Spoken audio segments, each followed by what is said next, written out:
Shalom, selamat bertemu di dalam siri renungan Saat Indah Bersama Tuhan. Para pendengar, dimanapun Anda berada pada saat ini, terima kasih atas sokongan dan kesetiaan kamu untuk mendengarkan setiap renungan yang dikongsikan melalui channel ini ataupun siri renungan ini.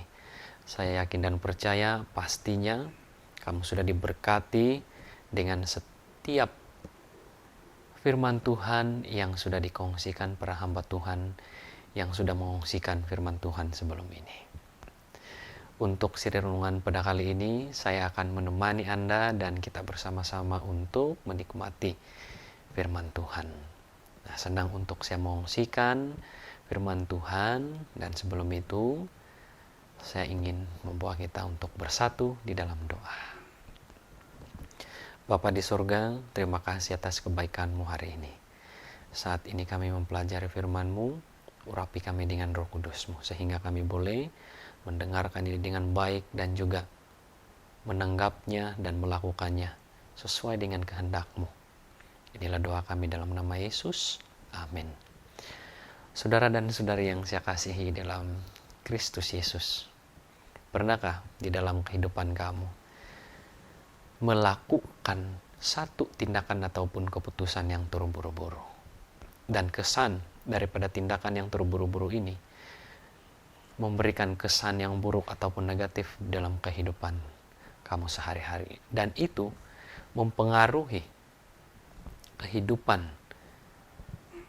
sehari-hari kamu setelah itu. Ya, saya yakin kita pernah melaluinya. Sama ada besar ataupun kecil kesannya, saya pasti kita pernah mengalaminya, di mana kita berada di dalam situasi ataupun melakukan tindakan yang terburu-buru dan kesannya memberikan kesan yang negatif. Sama itu kesan yang besar ataupun kecil, dan pastinya memberikan kesan yang tidak baik di dalam kehidupan kita. Nah, di dalam Alkitab juga menceritakan ataupun satu kisah di mana tindakan yang terburu-buru dilakukan di dalam Alkitab, ataupun seorang bahkan tokoh yang terkenal dalam Alkitab, yaitu Musa. Musa juga pernah melakukan tindakan yang terburu-buru. Kita lihat ataupun dikatakan di dalam Alkitab, di dalam Keluaran 2 bermula daripada ayat yang ke-11, menyatakan seperti ini. Pada waktu itu ketika Musa telah dewasa, ia keluar mendapatkan saudara-saudaranya untuk melihat kerja paksa mereka. Lalu dilihatnyalah seorang Mesir memukul seorang Ibrani, seorang dari saudara-saudaranya itu. Ia menoleh ke sana dan sini. Ketika dilihatnya tidak ada orang, dibunuhnya orang Mesir itu dan disembunyikan mayatnya di dalam pasir. Saudara dan saudari yang saya kasih dalam Kristus, apakah kesilapan yang Musa lakukan melalui daripada cerita ini? Pertama, Musa melakukan satu tindakan yang terburu-buru ataupun keputusan yang terburu-buru tanpa melihat ataupun memikirkan apakah kesan daripada tindakan yang dia lakukan itu. Kedua, kesilapan yang Musa lakukan adalah dia melihat saudaranya dipukul, lalu dia berasa marah. Dan pada waktu dia sedang emosi ataupun marah ini, dia melakukan satu keputusan ataupun mengambil satu tindakan. Musa melakukan satu keputusan. Inilah kesilapannya yang kedua, melakukan satu keputusan ataupun tindakan pada waktu dia sedang merasa marah. Dan ketiga, tindakan ataupun kesilapan Musa adalah dia melakukan tindakan ataupun satu keputusan tanpa memikirkan akibat ataupun tanpa menjemput ataupun melihat apakah rencana Tuhan yang terbaik di dalam setiap keputusan yang dia lakukan. Nah, saudara dan saudari, sebagai kesannya daripada tindakan ataupun akibat dari tindakan terburu-buru Musa ini, inilah kesannya kepada Musa. Dikatakan di dalam Keluaran 2, bermula dari ayat yang 13, dikatakan ketika keesokan harinya ia keluar lagi, didapatinya 2 orang Ibrani tengah berkelahi. Ia bertanya kepada yang bersalah itu, "Mengapa engkau memukul temanmu?" Tapi jawabnya, "Siapakah yang mengangkat engkau menjadi pemimpin dan hakim atas kami? Apakah engkau bermaksud membunuh aku sama seperti engkau telah membunuh orang Mesir itu?" Nah, sebagai kesan daripada tindakan yang terburu-buru Musa, orang yang dia tolong bukan menghargai, malah menjadi ancaman ataupun memberikan satu kata-kata yang mungkin, bukan lagi mungkin, tetapi menggores ataupun melukakan hati Musa.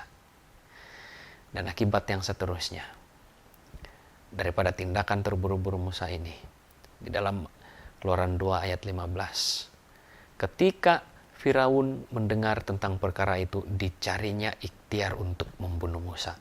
Tetapi Musa melarikan diri dari hadapan Firaun dan tiba di tanah Midian, lalu duduk-duduk di tepi sebuah sumur. Nah, akibat daripada tindakan yang Musa lakukan, dia tidak boleh duduk aman lagi di Mesir, dan Raja Firaun mengambil ataupun mencari ikhtiar untuk bagaimana untuk dapat membunuh Musa. Nah, dia terpaksa ataupun harus meninggalkan Mesir oleh karena dia takut kalau didapati oleh Firaun dan dia dibunuh. Dan inilah kesan daripada tindakan terburu-buru yang Musa lakukan. Nah, apakah pelajaran yang kita dapati daripada cerita ataupun kisah Musa ini? Pertama, jangan pernah kita melakukan tindakan yang terburu-buru di dalam kehidupan kita tanpa melihat kesannya. Apakah ia memberikan kesan yang baik ataupun yang tidak baik di dalam kehidupan kita. Kedua, jangan pernah mengambil tindakan ataupun membuat satu keputusan pada waktu kita sedang marah ataupun kita sedang emosi. Oleh karena pastinya ia mempunyai kesan yang tidak baik kalau kita membuat keputusan ataupun tindakan pada waktu kita sedang marah ataupun emosi. Dan ketiga, pelajaran yang kita dapati adalah setiap tindakan yang kita lakukan, mari kita menjemput Tuhan untuk memberikan kita tuntunan dan pimpinan agar setiap keputusan, tindakan yang kita lakukan tidak tersasar daripada kehendak dan juga rencana Tuhan di dalam kehidupan kita sehari-hari.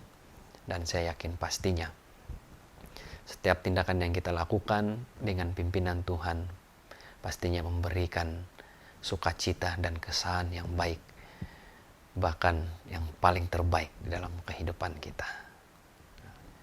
Saudara dan saudari yang saya kasihi dalam Yesus Kristus, terima kasih oleh karena sudah mendengarkan renungan ini, dan terima kasih mulai pada hari ini kita meneruskan lagi kehidupan kita dengan penuh pimpinan Tuhan, dan setiap apapun yang kita lakukan kita menjemput Tuhan untuk memimpin dan memberikan setiap nasihat ataupun tuntunan di dalam setiap apa yang kita lakukan.